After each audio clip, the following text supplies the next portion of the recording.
Hello, my friend. I hope you're having an outstanding day. This is Heather. This is the Back to Me podcast. This is my favorite day of the week because it's Friday, and that means that I'm going to talk to an awesome human being. And this week's awesome human being is Kim Basler. And I'm laughing because thought I was going to screw up the pronunciation. Kim is an online food freedom and mindset coach. And by the way, she was okay. Tell me what the award was, because I can't remember, but I was super impressed. Yeah, this is with canfitpro, so Canadian Fitness Professionals. It's Canada's largest fitness and education platform, and I actually received a couple of awards. I got New Presenter of the Year in 2020. Yes, 2020. 2020. A New Presenter of the Year, where I was on a body image and mental wellness panel where I shared my story. So I got new Presenter of the Year, and then in 2022, I just received the Sharon Mann Inspiration Award. And Sharon Mann is no longer with us, but she represented courage, leadership, community. She was an incredible human being, and I was the first recipient of the award in honor and legacy of her. So. Congratulations. Hold on. Wait. I love it. I'm going to do that. So I'm pretty excited. That's so amazing. Like, congratulations. I mean, I've been going to CanFit conferences for a long time. Can't remember when the first one was. And it's a big deal. I mean, there's a lot of people there, and everybody there is working really hard to try and help everybody be super healthy, right? It's like, we love being fit and healthy, and we want everyone to love it as much as we do. Yeah, and it's amazing because I've been going to canfitpro since its inception in 1993. Wow. Look at And you. and for me to now be trailblazing with my message and what I am promoting and supporting women with, to be recognized for that, to share my story of my own struggles, which I'm sure we'll talk about today, to be recognized for that. And I did so in a way that was it was vulnerable. It was sharing of my story, and I was being authentically me, and to be recognized for that, it meant so much to me. So That's amazing. It just shows that the industry is listening. Canada is doing amazing things for representing body inclusivity, health at every size. Like, we're moving in this direction of recognizing that we need to change how we view health, because we want more people to feel well in their bodies. So right. I am super proud of Canada for doing that. Really, really proud of them. That is awesome. And it is true. I mean, I have this conversation quite often as the fitness industry in the past, if you didn't, a lot of people didn't feel like they belonged in it, right? And that's so disheartening, knowing that you can benefit. So everyone can benefit from something in the fitness industry. Is finding the right space for it. So I'm always curious in the beginning, how did you get into this world of fitness? What brought you here? Well, I mean, are we talking about my initial entry into the fitness industry, or what I'm doing? However I want to take it. However you want to take it. It's all up to you. Yeah, thank you for that, Heather. Well, I can tell you that I actually became a fitness instructor at 16 years old. I had joined a gym at 14 years old. I joined the gym because a large part of my story is that I started dieting at 12. So at a very young age, very, very young age, I took on the belief that there was something wrong with my body, that I needed to keep my body a certain way. I started the dieting at 12, joined a gym when I was 14. Someone suggested, why don't you become a fitness instructor? So I did that at the age of 16. And that took me right into that. I went to university, of course, but I stayed in the fitness industry. I've played all the roles in the fitness industry.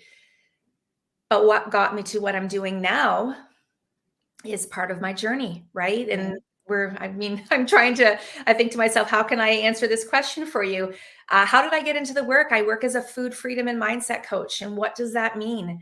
Is I'm supporting women with their relationships with food, women who feel like they've always been jumping from one diet to the next, hoping that next diet will be the diet that quote unquote fixes them.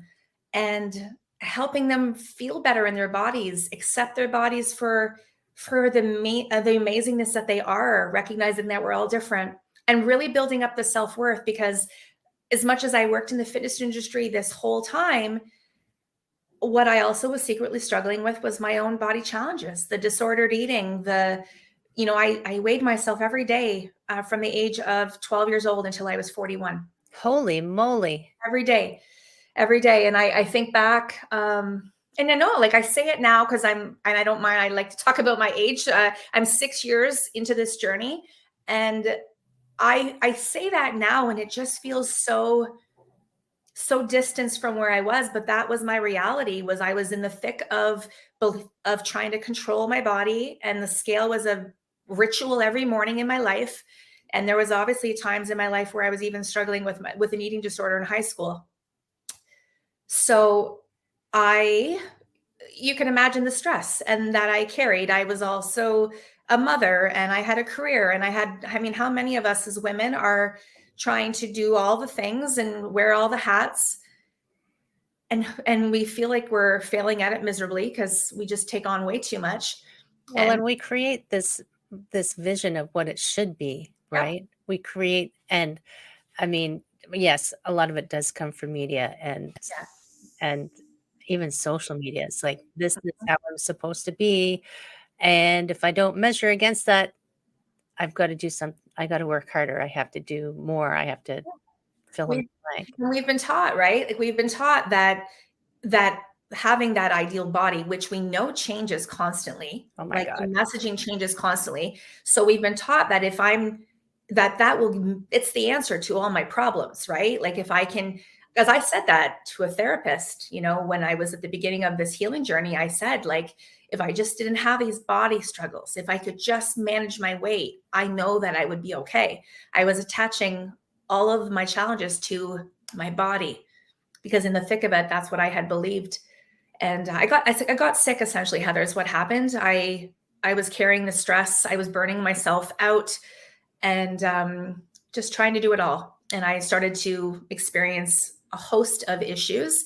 It started with sleep for me, where I couldn't sleep properly, and I was waking up, every 90 minutes, essentially.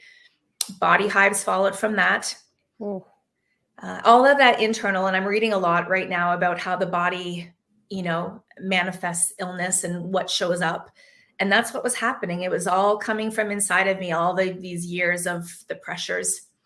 And then it went into my social life. It went into my marriage with my husband, which I'm beautifully married to him now, but we've come from such a healthier place now, right? Because I'm healthier now in mind and body and spirit. So I had to begin that journey. And I would like to say to everyone that's listening that I consciously made a decision to leave my career, which is what I did in 2016, but it wasn't a conscious decision. I really believe, and I say this openly, that it was a spiritual message. I believe in God, but it was that message of saying, like, you need help and you can get out of this. And I had to get out of it because it was going down a very dangerous path. My mind was taking me to a very dangerous direction, and I needed help. Right. So I left my career, which I thought I was going to go back to, right? I was working in management at the time with a large fitness chain here in Canada. And I thought I was going to come back to it. I thought I just needed a leave of absence. But I realized very quickly that it was that industry and that environment that was only feeding all of the things that were part of my illness. And I needed to get help. I needed to find out what was the next path for me. And so I never actually went back. And hence I found myself working on healing my relationship with my body, relationship with food. I found a beautiful institute that I trained out of, Institute for the Psychology of Eating in Boulder, Colorado. And I began my journey with the intention that I was going to help other women with it, but I had no idea what that was going to look like. I just knew that I wasn't the only one. Right. And we don't know in the beginning. I mean, I feel like when you're called to do something, you follow that in whatever form that calling comes in, and you don't have to have the answer. Like we do. We feel like we have to know the answer before we do something all the time. I'm so guilty of it. I'm like, I need to know the answers, but I'm still working on learning to trust this is the right direction. Follow it. And it's so interesting you talking about relationships with food. So I went and saw a live interview with Nigella Lawson. Okay. And do you know who Nigella is? Oh my gosh. I'm going to have to look them up now. So Nigella is... Nigella. Okay. Yes. She is not a chef. And Okay. she will tell you she's not a chef. She is very fascinating. She has a cooking show out of the UK. She lives in London, England. She has this passionate relationship with food. And like people often accuse her of being too sensual with her cooking shows. She's like, I just really like food. Yeah. You're the one who's putting it into this sexiness. But they asked her a question about food and she says, none of it is bad. You've got to, and she's basically trying to give that same message. It's like, stop putting a label on how you should be with food. Yeah. And if you were started at the age of 12, that's a long time to have that way of thinking and try and shift it. Yeah. Hence, I'm still shifting it every day. I don't think we ever stop when we're trying to change. No. And, but that's the piece around it is the compassion for myself. And I'm grateful for the work that I get to do every day because it's just helping me on my healing journey on a regular basis for me. But yeah, I mean, it's part of living in this culture. Yeah. And it's interesting, even the messages you get. So how we measure our goals, our achievements, are we doing the things we want to do? And we do use the scale a lot. And even the places you don't expect to, I can't say they were even judging me. I felt like I was judging me and I was putting it on them. I was at the doctor's office and, when you get your physical, they weigh you. And I saw the scale. I'm like, I'm lighter in the morning was the first thing I said. Isn't it crazy? And then they showed me my BMI. I said, that doesn't measure muscle tone, right? So why are they still using it, Heather? That's what I want to know. I don't know. Because it's cool. I looked at the number. I'm like, I know what that number means, having been in the fitness industry. And I'm like, that's so inaccurate. And then we want to sit them down, right? We want to teach them. I get this face on, like, let me tell you about this. But then then I just realized, I'm like, okay, this is just me, trying to defend my body when my body is actually fine. I'm healthy and I'm fit. Like, come on. It's like, why do I still need to do that? But I still fall into it. Yeah. Well, it's all of our beliefs. It's conditions, right? It's conditioning that we've all been a part of mostly. I mean, specifically for women, right? Like we just know and it's the way we measure. If you think, I like to talk about things from a masculine, feminine approach, right? We need everything in the industry. If we want to measure things, it's very number focused, right? That's why I'm always talking about how do you feel? Like, cause you can have the lowest amount of body fat. You can be quote unquote in the BMI scale where you're supposed to be, but are you happy? Are you well? Like, these things matter. That's why I believe in this holistic approach to health. But yeah, I mean, I think that's another reason why women want to use the scale, because it's a way for us to quantify that the things that we're doing are working, right? Right. Yeah. How do you measure if you don't have something to measure, right? Well, it's because we've been taught to be external. We've been taught to be outside of ourselves. Inside of ourselves, we know our bodies teach us all the time. We've lost that wisdom with them though, which is why, we need to learn how to cultivate that wisdom again, that intuition that our body's here to speak to us. Right. And it's true that, and if you haven't listened, I mean, I see it as a massage therapist. I see it from teaching yoga, and people are so disconnected. This is a funny story. I was teaching yoga and I was teaching one-on-one with this woman, and she was in a plank, and I said, bend your elbows. And she looked at me like I was crazy because she couldn't translate bend your elbows to she's looking at her arm and she just couldn't figure out how to bend her elbows. Yeah. So I had to say, well, just lower down onto your stomach. She could figure that out, but she couldn't figure out where her elbows were. And I Mhm. just realized some people are so caught up in that cerebral part that they've forgotten they have bodies. And I Mhm. explain to my massage therapy clients quite often because they're like, well, why is it hurting? I said, that's the only way your body knows how to talk to you if you're not listening. It has to create pain and that's your body shouting, by the way. Yeah. It'll tell you in subtle ways. When you stop listening, it will tell you by causing pain. I always say it's like they start out as whispers, right? I look back on my journey and everything started out as whispers. There was plenty of signs. A, I wasn't willing to hear them. And B, my life wasn't created in a way for me to feel them because I was always going, right? Our Right. body, so the body gets louder, right? The body will eventually scream at us or make us sit down, find a way to make us sit down. Yep. I had a stroke. Wow. So there you Right. go. Right. Yeah. October is the 29th. I was in a downtown Toronto hospital over Halloween. Let Okay. me tell you, that's an education in itself. Mm, But also because I was healthy, I have recovered. mm, Like yes. no one would know that it happened if I didn't tell people, Yeah. right? Yeah. And I mean, you only get one body, Hmm. right? And you need to take care of the place you live in.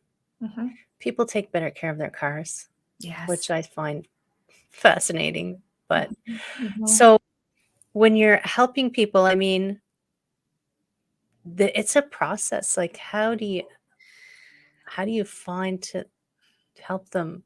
Mhm. You know Yeah. what I mean? You know what I'm getting at I here. know exactly what you mean. Well, and and I think it's important for us to recognize that everyone's journey with food will look different. For some person, it's just that they didn't grow up with an understanding of nutrition, and so they want to support themselves in a way that is not about food rules. I've had clients come to me for that. I just want to eat healthier, but I just don't want to be told I can't eat anything, right? Like, Right. so freedom, a little bit more freedom. I think at the main people that I tend to attract are women that there's an excessive amount of emotional eating. I say excessive because it's normal for us to emotionally eat. We can't pull our emotions out of our body when we eat. So emotions will always be with us. But I'm talking about that person who knows that they're really comforting themselves in food. There's some numbing happening. There's some suppressing of feelings from a place, and a lot of this, and even binge eating comes from that place too, like where there has been some type of past trauma. There has been something that has happened, and that person has found support through food. And so in the world of diet culture, they're shamed for it. They're told that there's something wrong with them, and they're told they need to stop eating those foods. Well, that doesn't work for a person who has found a way to support their nervous system with the comfort of food. So I have a really healing relationship with that. We talk, we heal, we talk about our emotions, we talk about how to calm our nervous system. But then the other thing, Heather, is there's a person who has gone the other way. They've swung so far to that food is everything has to be healthy, healthy, healthy. And now I feel guilty and I can't eat like a quote unquote normal person because everything has been deemed bad and wrong. And I help with that too. And you can't have fun in life if you're stressing about what you eat every No. minute of the day. And is it, I always say that, like when your approach to being healthy, when the foods that you're eating were for your health, but it's no longer healthy because it's affecting your mental health, your emotional health, your spiritual well-being, we know that we need support with that. Right. Even people that, like, again, it's all part of my story, over exercising, using exercise as a way to punish the body, using exercise as a way of not dealing with what's happening inside of us. So again, it's been found as a coping tool. We don't do it consciously, but it happens. We take on these behaviors to support ourselves. And my goal with everyone is healing, is for us to move more towards a place of feeling better in our bodies, feeling better in our lives. I most recently brought in a lot of mindset tools. So, because self-worth was a big part of my story. Right. Right? Yeah. So subconscious work, hypnotherapy, neurolinguistic programming, tapping for the nervous system.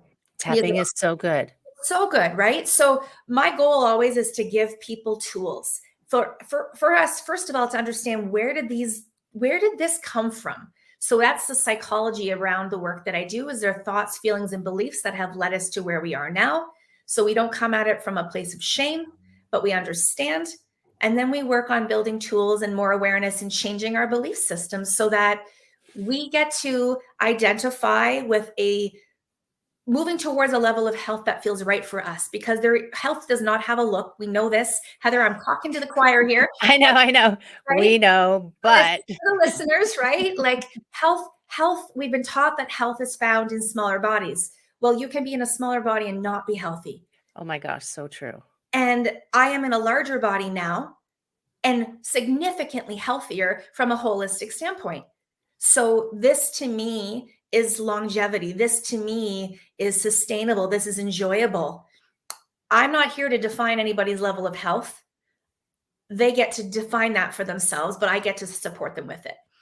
And it's a process, right? It's if you have to unpack all of the stories, and it is true. I mean, things that happen to you. I have one woman that I know who's someone and she's in her 30s, late 30s. Someone early in high school made some comment to her, and she's carried that around. And I'm her personal trainer, and she keeps wanting to do this particular type of exercise. I'm like, but why? You don't need this. And she told me, I said, that person probably just heard it on a TV show and said it to you, and it had nothing to do with you. But she internalized it and carried it around. So the traumas don't even have to be big, massive. It's just like something felt like an attack. I mean, I'll tell you mine. At one point, I was wearing Jordache jeans. Do you remember Jordache jeans? I do. And my brother called me a lardass. By the way, if you're listening, Sean, I still remember. And so I walk around all this time thinking that I have a huge butt. Now, I do have a good booty, but let me tell you, it's not a bad booty. It's a great booty, right? So I have so many of those memories too. Songs that were sung to me by my older brother, names, we hold on to them. But as you said, these are stories, these are beliefs that we took on, and that's the power of the mind, right? That's the power of the mind, is we can change the way the mind thinks. We just have to know that, and I'll a little bit of numbers here. Let's talk numbers. Right? Like 95% of the way you think, feel, and act and behave comes from your subconscious mind. So true. So we have to, if we just let that subconscious mind continue to run, because it will, because it's here to protect us, it's doing what it feels it needs to do. But we have the ability at any stage of our life to be able to start that work. But as you've said a couple times now, it is a process. It is a journey. It needs repetition. And our environment matters too. Like if I'm sitting here going, I want to work on healing my relationship with my body, and I want to be able to learn how to accept this body and respect her. Well, if I'm sitting here looking at videos that are constantly telling me I need to lose 20 pounds in the next 90 days, well, it's conflicting, right? Yeah. So exactly, the ownership piece of it. And I mean, honestly, it's about being honest with yourself. For some people, if they want to use a scale on a regular basis and that works for them, go for it. But I'm here for the people that are struggling and suffering the way I was, because I want them to know that they don't need to live that way anymore. Right. And you just reminded me, because you were talking about, I can't even remember why it popped into my head. The people will set themselves these goals, and the all or nothing goals. And because New Year's, what's the biggest weight loss? What's the busiest time at the gym? January 2nd. And as if for people who go to the gym regularly, they know that by the middle of February, everybody's gone. Yep. And there is some stat, like I think that's what reminded me, like so much of your behavior, you don't even recognize that you're not making decisions. Your subconscious has already made the decision before you even open your mouth. Yeah. So you'll set yourself a big, giant ass goal for New Year's going, this is the year, damn it, this is the year. But your subconscious is like, whatever. You've done this before. Yeah, you go ahead with that. And I can't remember the stat, like 80% of people by the middle of February have already failed. But And that's because we're not setting, and I mean, do I really believe in goals, or do I rather live on intentions, like setting intentions every day? I think you have to know yourself. Some people work really well with strong goals, but the fact is you have to be realistic and say, is this something that, is doable? So, this is middle of February now, right? So yeah. think back to those goals that you set out in January. And I always say, first of all, you don't have to wait until January to set any type of goal, and you can always go back and change them and relook at them. But that's why I'm not a big fan of body goals, weight loss goals, because then if you're doing these beautiful intentions and you're moving your body in ways that are fun and enjoyable and supportive, and they're helping you, but you're not seeing the drop on the weight that you think you should be getting based on the effort you're putting in, you quit because of that mindset. So I'm all about, other types of goals that we can work towards, that ultimately I just want people to feel better in their bodies. And if the body is meant to release weight, it will, but we don't have control over all those details unless we're going to live by restriction and really strict rules. And I'm all about, let's have longevity. I want people living with more longevity and health and wellness, and not feeling this on and off business all the time. And I mean, you've probably read the obesity code. Have you read that book? I've read some of it. I haven't read the whole thing. Yeah. And I mean, it is lots of numbers and lots of research, but I like his approach, because he said, I looked at it all. It works, and then it doesn't work. Yeah. It's like there is no one answer. There is no one perfect thing. But he also talks about how, because of our habits of like that, up and down, we sabotage ourselves. And it's On the damaging long to our term. metabolism. Like, Yeah. that's damaging. Dieting is damaging to the metabolism. Right. Right? It's not helping us. Your body's trying really hard to protect you, and you keep freaking it out. Is what you do. There's something called the set point, right? So your Right. natural weight that your body wants to sit at comfortably. I mean, I don't talk numbers anymore, but I know all my weights. Like, I know my numbers like somebody else knows their revenue. Okay. Right. But like, I manipulated those numbers because I would get hungrier and hungrier to get lighter and lighter and lighter. And our bodies are very smart. Our bodies will not starve themselves. They will eventually get what they need. I mean, that's another part of my story, Heather, is I used to eat in my sleep during my eating disorder days. Whoa.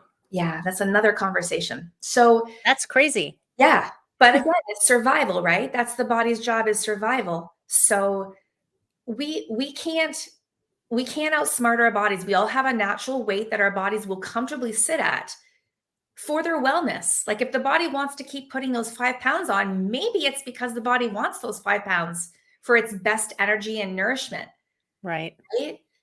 But the more we manipulate it, the more we starve ourselves and punish our bodies and yo-yo diet, the body goes, I can't trust her anymore. I better hold on to this weight, because until she's going to do this again to me. Our bodies are smart. We can't outsmart them. And even what's true today, as you go through the phases of life, now that I'm down that road, and I talk about menopause all the time. I don't care if people know. Of course. I'm going to do a whole show on menopause, because people need to know what happens. It's more than you think. Yes. But Yes. yeah, everything changes again. It's like, hell, I already went through puberty. What the hell now? What are you guys doing to me? But it's doing its thing. Yeah. It's just nobody ever told you it was going to happen. Yeah, exactly. And that it's a natural part of life, right? And that is the gift of getting older. And no, we don't want all the symptoms that come with menopause, but you know what? Like, we're also living longer than some people else got the opportunity to do. So, well, and then it's like circling back to the beginning again. That's because who do they show in all movies, everything? Like, even I remember when the James Bond came out, that had one of the James Bond women was older. Mhm. And she wasn't even old. Like, come on. She was older. And like they killed her. Like, you guys, seriously? Come on. Well, and that makes me think of something that I just saw this week, featured on one of our local, like out of Toronto shows. Is the women that are on the covers? Yeah, they're in their 50s, but they're not representing the quote unquote average woman, right? It's so again, we're still being told that even at 50 and 55 and 60 that we're supposed to be chiseled and that we're supposed to be using Botox and all of these things. And I'm not shaming these things. It's your body, you do what you want. However, it's that constant expectation that who we are and the wrinkles that we have, that there's something wrong with that. And some people were born chiseled. Like, I know people in my life who are just born that way. It's like, Yeah. and they just breathing and they suddenly chisel up. And that's their body. Like, Yeah. I get it. Well, and that's exactly it, Heather, because then on the other side of it is some people are just naturally in larger bodies. Okay. So it doesn't mean that there's something wrong with that body. We all No. have different bodies. And we got to love them all. Yes, we Right? do. Can you imagine if we just did that? My mind is blowing. I'm thinking of John Lennon, the Imagine song. Yeah, yes. So for people who are sitting back and going, maybe I am, maybe they're just like starting that questioning of like that self-reflection of, am I doing that to myself? What do you think? How do you think is a good entry point for them? Well, I have to think we have to just start by looking at how we behave with food. There's many things because it depends on the individual, but for the person who has a lot of fear around food, if you think about food nonstop, that is a really great indicator that you are restricting on some level. Because when you're not, food is food and we just let it come in and out and it's no big deal. But if there is a lot of food thoughts, worries about food, checking your body, all of that, that's where I'm really going to encourage people to look at, that relationship with it. Can we be able to start to look at the way we talk about food? We already said there's no bad food. So even that language, which seems like no big deal to people, or people will say, but there is bad food. Well, but is there? Or is it just that some food has more nutritional value than others? And that it's what we've been taught about that food that then when we consume it, it causes us to feel the shame and everything with it. Right. Right. So even like looking at your language around it, looking at your behaviors, are you using a scale, and does that scale actually impact you in a negative way? Does it make you feel a certain way about yourself when you stand on it? Does it cause you to change the way you behave with food or the way you move your body because of what that scale says? Does it cause you to feel less connected to your partner? Does it make you feel like less intimate in the bedroom? Like, these are the things I'm talking about here. Right. Okay. Because it's not meant to be that way. So checking it from that angle, but then I will look at, let's just talk briefly about the person who has found coping through food. Okay. So they are distressing with food. They are suppressing emotion with food. Again, that's where I'm going to meet this person with a lot of self-compassion and just say it's normal and it's understandable, but that there is help. So if you feel you need help, to not feel shame around that, because it's no different than, well, it is different in a way, because if somebody finds support through a street drug versus somebody who has, like, we know that hamburgers are available and fast food is available. It's 24/7. 24/7. So like the fact that you might have found comfort in food at a time in your life and you learned that, I understand right now it might not be supporting you, and know that you can get some help with it, but it's the shame around it that we have to really start to release from it. So I think, to me, it's about being honest with yourself and paying attention to how you're talking to yourself, because I am a parent and I can tell you that, and I don't shame myself for this, but I can tell you, like, my 19-year-old daughter is being parented very differently now. And she is watching me in a very different way than she would have seen me when she was a little girl. Right. Okay. So we have to understand that if when we become a parent, we have to understand that we are modeling our children in some way. That's how I started this. And this is no shame towards my mother, but this is how it started for me. So pay attention to your behaviors, pay attention to how you speak about yourself, how you speak out loud, how you judge other people's bodies, whatever, and start to recognize that this is areas that you can get help with, right? Right. We don't Your need to feel this way. your inner dialogue, if when you tune into it, if you only tune into it, if you've never tuned into it before and you start listening to it, don't freak out. No, don't freak out because our minds can speak so quickly at us, like very, very fast. Yeah. And just And go ahead. and just know that you can change the story, right? Yeah, yeah, you absolutely can. And, it's not about changing it overnight, and it takes work and repetition, like Right. anything does. But I know it's about changing it for yourself, and knowing that you can always. Right. Yeah, because there's just a lot of beliefs that we're all operating under, and just because something works for somebody else doesn't mean that it should work for you or that you must follow that. This leads me to this really important statement, is that any of the diets that you've tried before that didn't work, or you gained back the weight, it's not your fault at all. That's the part of the industry that is part of, that's like people say, well, it worked before. Well, if it worked before, you wouldn't be going back to that program for the ninth time, right? I always say the diet industry, if it was successful, would put itself out of business, Yes, it would. right? It's not meant So to be successful, the right? fact that it's so huge Mhm. just tells you how well it works long term. Yeah, and that you can find a relationship with food that works for you. People are very afraid of getting bigger, and I understand that in this world that we live in. I understand that. I'm here to say that it's not like it's always going to happen. It could happen, but it's, again, what story do we tell ourselves about that? Yeah, Right. exactly. And to me, I'm a living proof that I'm in a larger body, and I could not be happier with where I am in my life. That's awesome. Yeah. If people think I need to talk to Kim more, how do they find you? Yeah, please do. Well, first of all, I'll say I'm very active on Instagram and Facebook. So my Instagram handle is _food freedom. And I do a lot of work in there. Yes, a little food freedom. And also very active on Facebook. My website is kimbasler.com. So those are all spaces I offer discovery calls, which essentially is an opportunity for us to jump into a call to see with what you might be struggling with, where you think you might need some help, and we can see if we're a good fit, because that's important for me and for you, that we're a good fit. And if we're not a good fit, then maybe I can suggest somebody that is. But Yeah.